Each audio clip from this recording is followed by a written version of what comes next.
వెళుతూ ఉన్నాడండి. అలా వెళుతూ ఉండగా చుట్టూ ప్రకృతిలో ఆ శ్రీకృష్ణ పరమాత్ముని తలబోస్తూ వలబోస్తూ భక్తితో వేగంగా వెళుతున్నారండి పాండవులు. నందనవనముగా ఏ లోకమునే సృష్టించిన ఓ మరచితివో భలే భలే అందాలు సృష్టించవు అదే ఆనందం అదే అనుబంధం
భీష్ముడున్నటువంటి శిబిరాల చెంతకు చేరుకున్నారండి.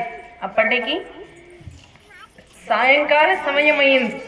శ్రీకృష్ణ పరమాత్ముడు బాగా ఆలోచించి ఎందుకు గాని నువ్వు ఒక్కడనే లోపలికి వెళ్ళి పని ముగించుకుని రామయ్య అన్నాడు. సరే ఒక్కడే ధర్మరాజు అక్కడి లోపలికి వచ్చాడు. అప్పటికి సాయంకాల సమయము కాబట్టి కర్మసాక్షి అయినటువంటి సూర్య భగవానికి సంధ్యావందనాన్ని అర్పించి అప్పుడే అలా వెనతిరిగి ధర్మరాజుని చూశాడు భీష్ముడు. ఆనందపడిపోతున్నాడు. అరే మనవడా, ఎంతసేపు అయింది నాయన వచ్చి, నువ్వు వచ్చిన వాడికి మాట్లాడనివ్వలేదే, ఊరికి మౌనంగా ఉంటున్నాను ఎందుకు నాయన? అసలే యుద్ధ భూమిలో ఎక్కడో దూరం